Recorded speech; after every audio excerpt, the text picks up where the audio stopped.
Rinaldo Reis mandou R$20. Boa noite, Zema. Parabéns pelo excelente trabalho que vem fazendo em MG. Como você avalia as críticas feitas pelo Amoedo aos rumos que o Novo tomou? O Amoedo fundou o Novo, ele tem todo esse mérito que eu reconheço, e ele foi alguém que realmente teve um papel decisivo. O Novo hoje tem mudado Minas Gerais, tem mudado Joinville, que foi o primeiro prefeito que nós elegemos há 5 anos atrás, e está mudando muitas cidades devido a esse projeto original. Mas, infelizmente, na trajetória do Novo, ele acabou sendo um fator meio que desagregador. E o partido optou, principalmente os mandatários, por mudanças. E então ele teve o mérito dele, eu reconheço.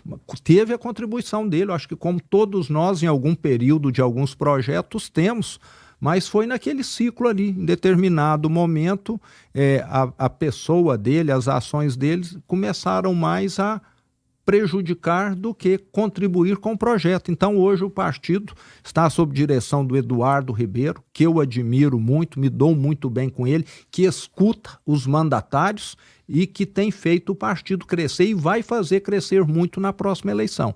Então acredito muito no projeto do Novo. Boa. Tem mais aí, né? Tem, mais 2. Então vai. Camille mandou R$20. Se Minas Gerais está nos trilhos, por que o senhor continua deixando os órgãos ambientais às mínguas? Defasagem de 400 servidores, 83% de perdas inflacionárias. Bom, nós temos de lembrar que nós temos lá, Igor e quem está nos perguntando, qual que eu não lembrei aqui, eu também não sei o nome, tudo bem. É que nós temos sempre reclamações de defasagem de quadro. Mas eu estou bastante acostumado a lidar com isso.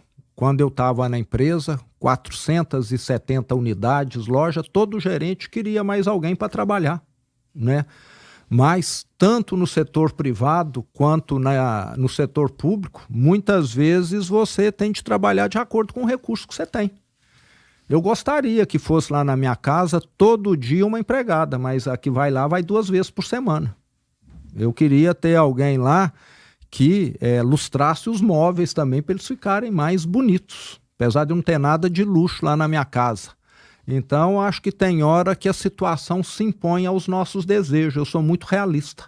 Nós temos reclamações praticamente em todas as secretarias. Todas gostariam de ter melhores computadores, gostariam de ter mais veículos, diversos outros equipamentos, mas igual o pai, cujo filho quer ter um carro e não tem dinheiro.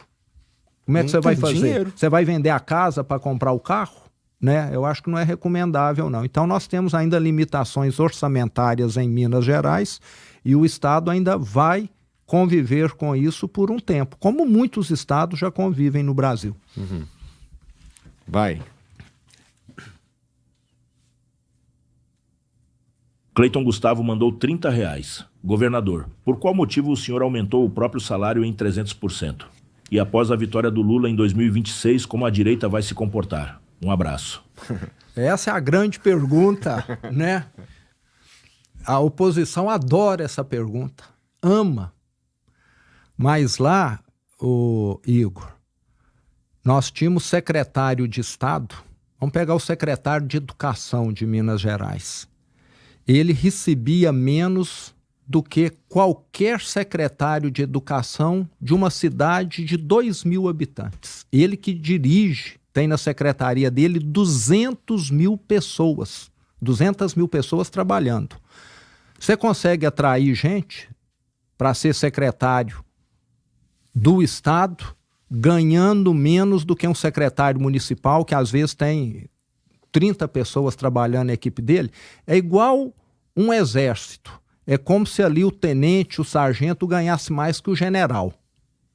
Não sei se existe isso no mundo. Lá em Minas existia.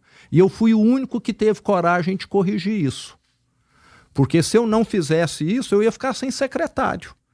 E para corrigir o salário do secretário, tem de corrigir o do governador. Você entendeu?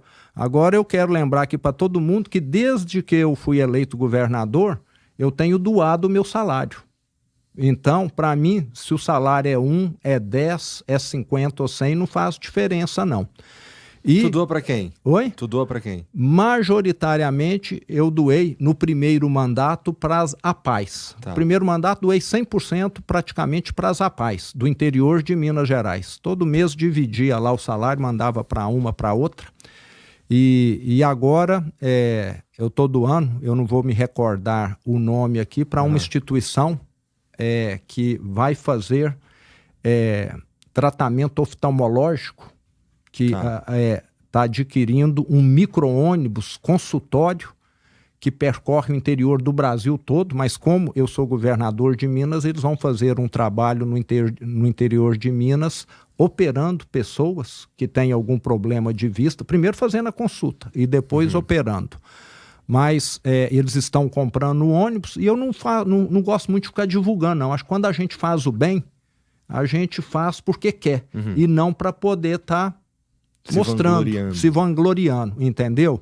Mas essa questão eles falam, mas eu falo o seguinte, hoje, Igor, nenhum secretário nosso está ganhando acima da média de outros estados, nem o governador, você está entendendo? Ganha acima. E eles adoram colocar isso, porque o meu governo não tem corrupção, não tem escândalo, é um governo austero.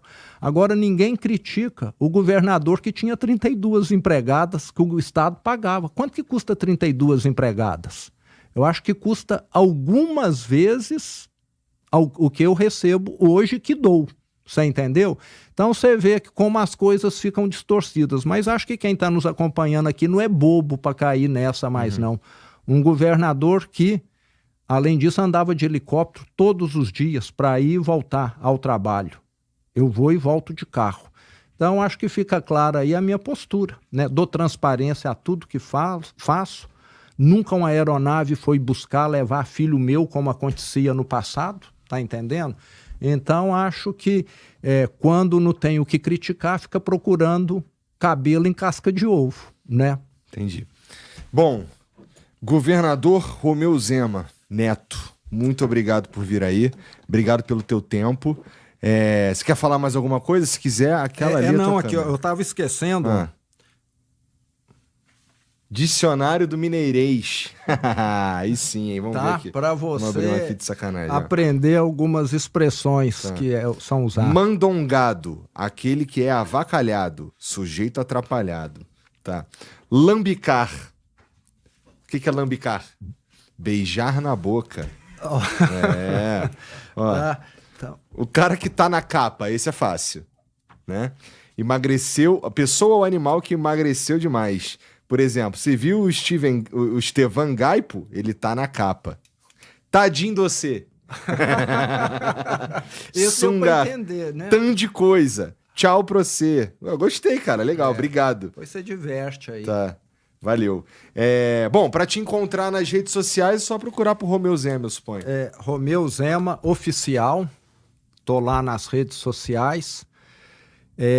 E acho que você viu aqui que é um trabalho simples. Eu falo que quem trabalha no setor público é um manancial de oportunidades. Ninguém precisa ser gênio para ter bom resultado, porque o mato é muito alto, então qualquer foice serga faz um belo trabalho.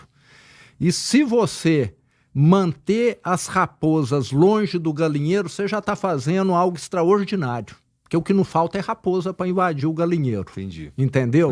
Então, lá em Minas, como é uma gestão séria, as raposas acho que estão ficando cientes que elas não vão entrar no galinheiro e o mato era muito alto, nós estamos conseguindo aí avançar. Eu fico muito satisfeito de estar contribuindo e lá nós mostramos em Minas, Igor, que é possível tirar o Titanic do fundo do mar e fazer ele navegar de novo. Porque quem estava lá em Minas em 2017 e 2018 viu a tragédia que era o Estado naquela época lá.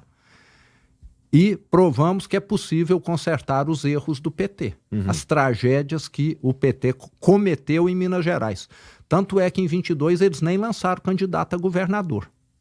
Entendi. Entendeu? Uhum. Acho que vão ficar um bom tempo sem lançar. Porque eu acho que dá vergonha, né, você lançar e ter lá não sei quantos % de votos, né? É melhor às vezes nem lançar, porque lá a tragédia foi grande. Infelizmente o Brasil está vivendo isso agora de novo, né? Eu falo que esses números bons da economia que o presidente fala com a boca cheia são números que têm de ser vistos com muita reserva. A economia brasileira está crescendo via anabolizante. Você sabe o que é anabolizante. É o sujeito que vai ficar bombadão, fortão, bonitão. Daqui a pouco tempo ele está com problema renal, hepático, de impotência, cardíaco e por aí vai. O que a Dilma fez foi exatamente isso. Cresceu, falou que estava tudo bem, veio a maior recessão da história. E agora mesmo nós vamos ter aí o resultado desse crescimento anabolizado da economia brasileira. Não vai demorar, não é sustentável. Nenhum país do mundo deu certo com taxa de juros de 15% para mais, que é o que está acontecendo no Brasil. Nenhum. Talvez eles acham que consigam aqui. Parece que aqui a visão deles é o seguinte, no mundo todo deu errado, mas nós vamos fazer dar certo aqui no Brasil. Acho que nenhum médico pensa desse jeito, senão todo dia estava matando alguém. Você concorda? Uhum. Todo dia. Aqui parece que o PT pensa assim. No mundo inteiro deu errado, mas aqui nós vamos fazer dar certo. E não vai dar certo, não. Nós não somos diferentes do resto do mundo. Então, nós temos aí prova lá em Minas Gerais de que é possível fazer diferente. É uma política diferente. Chame aí 1000 políticos para vir aqui e pergunte para eles quantos não têm nenhum parente trabalhando na prefeitura, no governo. Quantos não têm nenhum protegido amigo trabalhando. Acho que serão pouquíssimos, mas é nisso que eu acredito. Uhum. É levar seriedade para o setor público, é levar gente competente, é levar método de trabalho, metas. Todo secretário meu tem meta, sai correndo o dia todo. Eu te falei que eu estou no interior sempre, meus secretários a mesma coisa, o que eu faço eu cobro da equipe. Então acho que a gente precisa hoje no setor público mais de gestores do que de político. A política tem o seu lugar, mas acho que o lugar por excelência da política é no legislativo. Poder executivo, como o próprio nome já fala, precisa de execução. E parece que tem interferência demais da politicagem que acaba atrapalhando. Então o executivo precisa de gestão e muitas vezes fica lá distribuindo favor. Então eu acredito no Brasil. O Brasil já superou 2 grandes mega problemas que nós tínhamos. É bom lembrar aqui a hiperinflação. Uhum. Eu vivi. Acho que você era muito criança, eu era bem garoto. Eu vivi fazia 2 listas de preço por semana. 80% de inflação. Superamos. Eu lembro de uns comerciais da Casa e Vídeo, na época eu sou do Rio, né? E aí tinha uma loja lá que era Casa e Vídeo, que vendia eletrodomésticos, essas paradas, que eles vendiam parcelado com apenas 50% de juros ao mês. Exato. Apenas. Um televisor, 2.300.000 reais. Era desse jeito aí. Eu peguei. Cruzeiros. Cruzeiros, isso, cruzeiros. Nós resolvemos a questão da hiperinflação. Agora adivinha qual partido votou contra o Plano Real? Você deve saber, o único partido que votou contra, PT. Parece que eles gostam de deixar o problema perdurar. E depois conquistamos também, em 95, com a mudança legal que o FHC fez, esse mérito é dele, de atrair investimentos estrangeiros, o país começou a criar reservas. E hoje nós somos um país, de certa maneira, protegido contra intempéries aí no mercado internacional. Se tiver uma crise financeira internacional, o Brasil não vai sofrer como já sofreu no passado. Aí fica sem dólar, o país não consegue ter reservas, etc. Então hoje o Brasil, diferente da Argentina, é um país que tem um colchão de aproximadamente 350 bilhões de dólares, coisa que não acontecia. Enquanto eu administrava a empresa, Igor, nós tínhamos lá endividamento em dólar, teve algumas vezes que o dólar hoje era 1, a semana que vem era 2. Dobrou a dívida. Pensa bem, alguém que está pagando a prestação de um carro hoje de R$1.000 por mês, o mês que vem vai para 2.000. Era isso que acontecia, tá entendendo? Dívida em dólar. Você às vezes quase quebrava a empresa devido a esse problema. Então o Brasil ficou livre. O que o Brasil precisa hoje é diminuir a gastança do governo federal, que o PT fala, gastar é viver, gastar é vida, né? A frase lá que eles usam. Gastar irresponsavelmente é gasolina na fogueira da inflação e dos juros altos. Isso sim. Então, precisamos estar resolvendo isso e sou otimista, confiante que o Brasil ainda vai resolver. Não com esse governo aí que tem essa visão. Quem já superou tragédias maiores, com certeza vai superar essa aí. Amém. Então eu espero que o brasileiro um dia, eu não comentei aqui, eu fui em El Salvador 3 meses atrás para ver questão de segurança pública lá. É o único caso de país no mundo que reduziu a taxa de homicídios em mais de 99% em 3 anos. O único.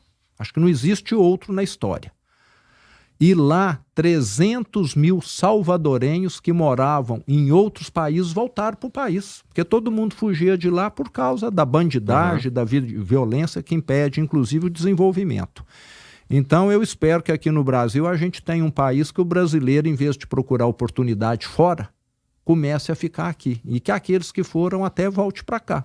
No dia que tiver um governo sério, um governo responsável aqui, que gere oportunidades e não que distribua favores, com toda certeza nós vamos assistir orgulhosamente àquilo que trouxe a minha família para o Brasil.